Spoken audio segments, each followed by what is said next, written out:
Bismillahirrahmanirrahim. Assalamualaikum warahmatullahi wabarakatuh. Salam spasial. Bapak Ibu yang saya hormati, pada sesi kali ini saya akan mencoba menjelaskan tentang pemetaan mangrove dengan menggunakan Google Earth Engine. Nah, adapun citra yang akan kita gunakan bisa menggunakan citra Landsat maupun Sentinel atau lainnya. Nah, kemudian sebelum kita masuk ke bagaimana teknis untuk membuat peta mangrove dari Google Earth Engine ini, saya coba akan memaparkan sedikit tentang mangrove ya.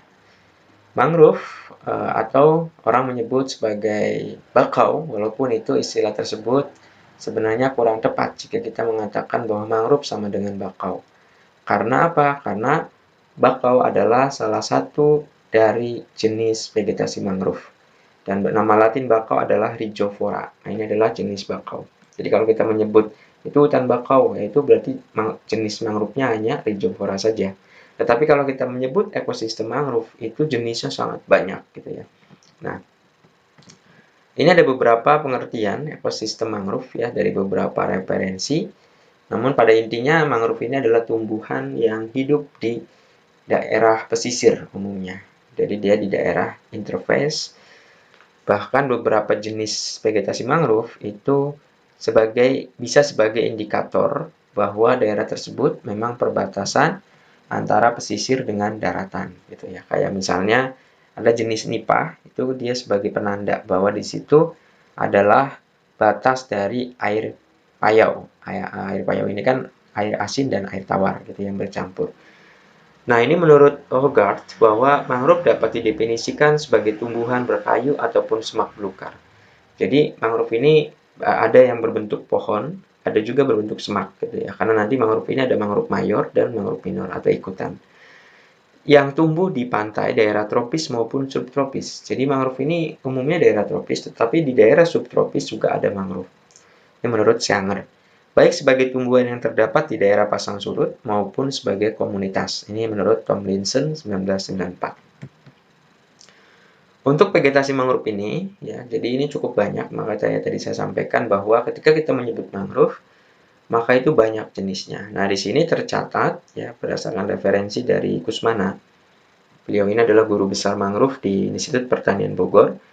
Dia mencatat bahwa sejauh ini di Indonesia tercatat ada 202 jenis mangrove yang meliputi 80 jenis pohon, 5 jenis palma, 19 jenis liana, kemudian 44 jenis herba tanah dan 44 jenis epipit, kemudian ditambah 1 jenis paku. Nah, ini ragamnya mangrove cukup banyak. Nah, ini jenis Rhizophora ya. Dia biasanya punya akar yang cukup menarik, akarnya akar tunggang itu seperti ini. Jadi ini orang yang menyebut bakau itu ya sebenarnya ini gitu. Jadi karena identiknya mangrove itu dengan tumbuhan bakau ini, maka orang menyebut mangrove sama dengan bakau. Nah, sebenarnya bakau itu hanya salah satu jenis dari vegetasi mangrove. Nah, kemudian ini jenis Soneraceae. Ini Soneraceae juga ada macamnya ya. Ada Casolaris dan Ovata.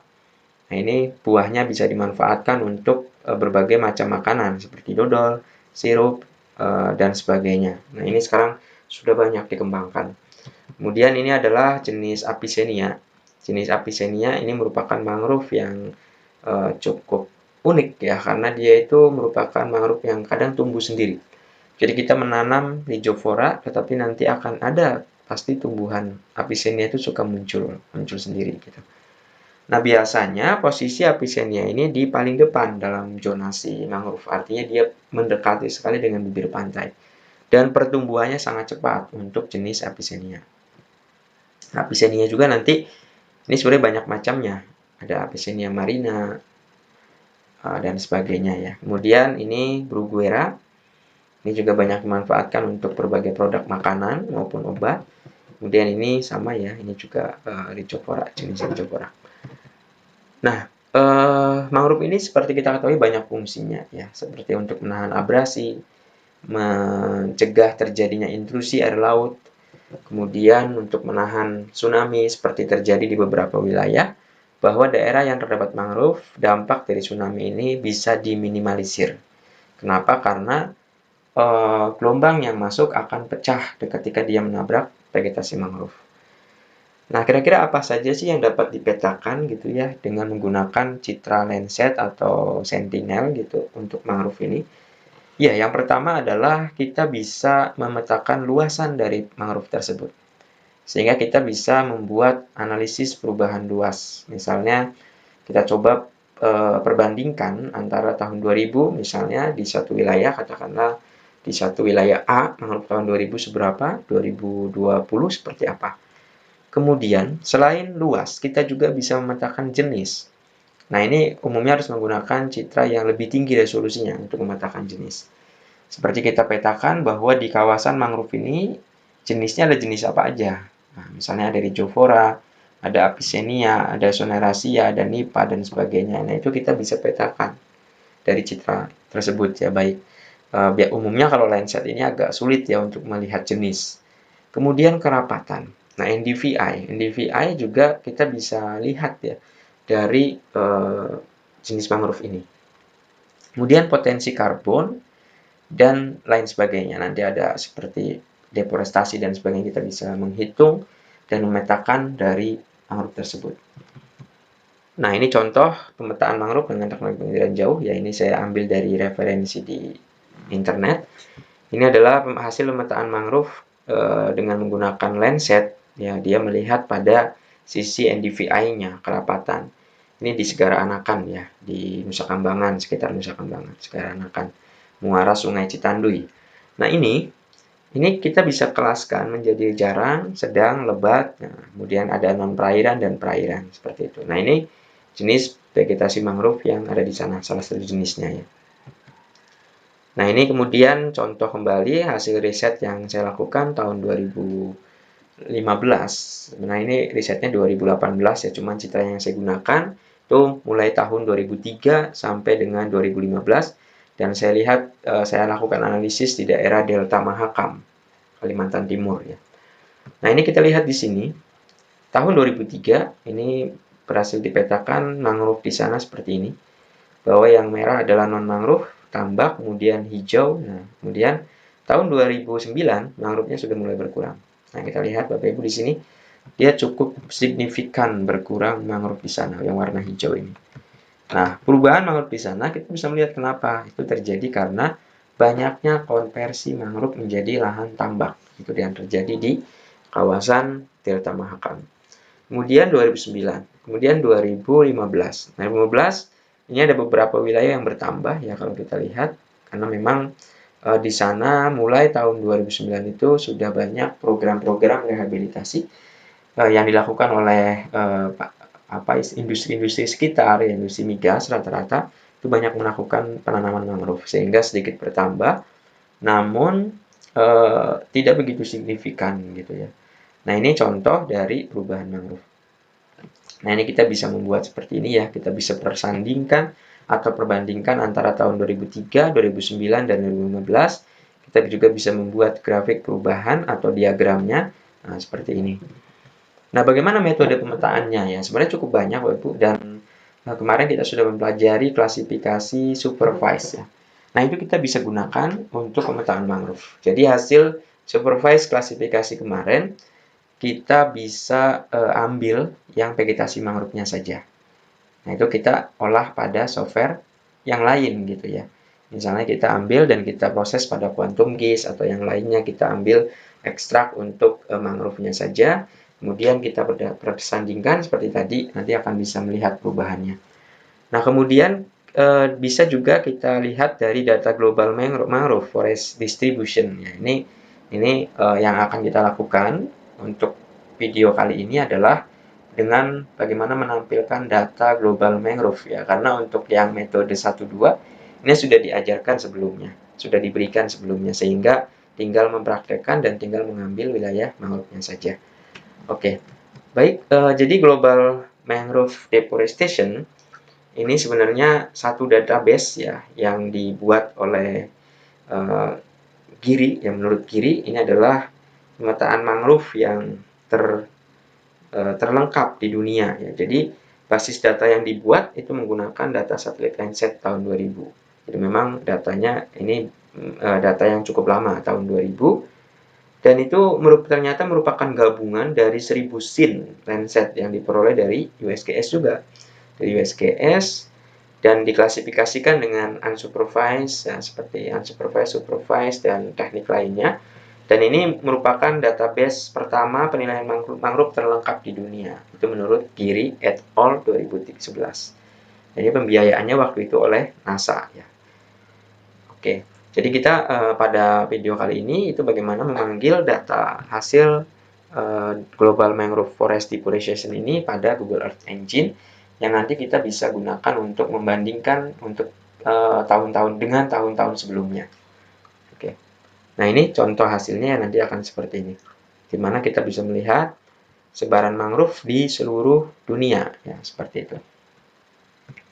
Oke, baik kita langsung saja. Untuk mempersingkat waktu, kita langsung masuk pada praktek untuk membuat atau memanggil data global forest mangrove tadi. Nah, caranya adalah ya silakan dibuka Google Earth Engine-nya ya. Baik Bapak Ibu, silakan dibuka Google Earth Engine-nya ya dengan posisi seperti ini. Nah, selanjutnya untuk memulai memanggil data global mangrove, itu yang pertama kita ketik pada search place and dataset-nya. Kita ketik di sini Indonesia ya. Misalnya Indonesia. Kita ketik di sini.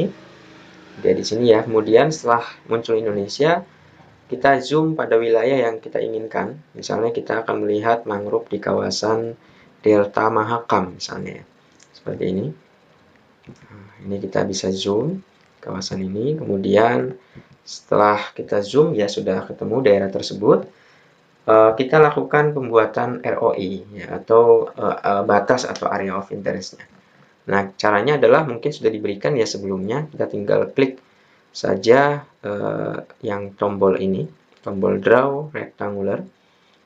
Kemudian kita klik ya pada nanti muncul seperti ini dan kita bikin batasnya. Kita berbentuk kotak saja batasnya. Nah, seperti ini. Oke. Tinggalkan. Nah, kemudian ini kita ganti dengan ROI. Ganti dengan ROI. Nah, setelah itu, silakan Bapak Ibu buka script yang saya berikan ya di grup itu, script mangrove.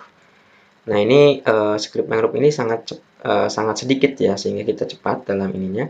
Ini untuk memanggil data mangrove tersebut, kita tinggal copy saja gitu ya, kita copy saja yang ini. Ini kan artinya dia memanggil citra Landsat yang sudah diolah gitu. Kemudian ini nanti kita coba copy. Nah, dari situ kita tempelkan di sini, kita paste di sini. Kita paste. Nah, ini ROI di sini harus sama dengan ini ya. Di var ini, di sini juga map center objeknya itu harus raw juga. Oke, setelah itu ini sudah selesai Bapak. Tinggal kita run saja. Kita klik run. Nanti dia akan berproses di sini ya, di konsolnya dia berproses. Jadi kalau sudah selesai dia nanti akan, nah ini sudah selesai. Oke ya, sudah tampil ya Bapak Ibu. Ini yang berwarna merah di pinggir-pinggir pantai ini. Ini adalah kawasan mangrove. Nah, kita bisa menghilangkan ini ya dengan cara ini kita klik saja ini setting ini, kemudian pilih delete, kemudian pilih yes.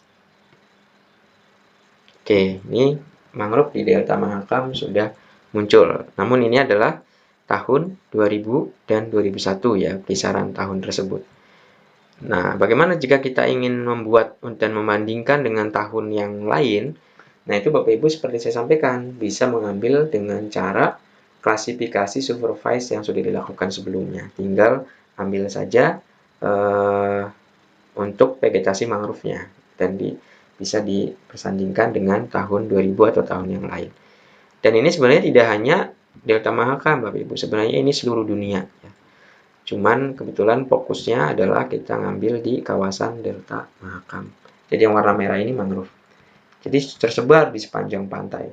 Yang memiliki mangrove dia akan muncul berwarna merah ya. Ini menunjukkan bahwa ini adalah vegetasi mangrove. Baik Bapak Ibu, itu saja untuk pemetaan mangrove ini. Silakan Bapak Ibu coba untuk mencoba memanggil data mangrove database atau dengan menggunakan klasifikasi supervise yang sudah diberikan sebelumnya. Itu saja dari saya, cukup sekian. Terima kasih. Assalamualaikum warahmatullahi wabarakatuh.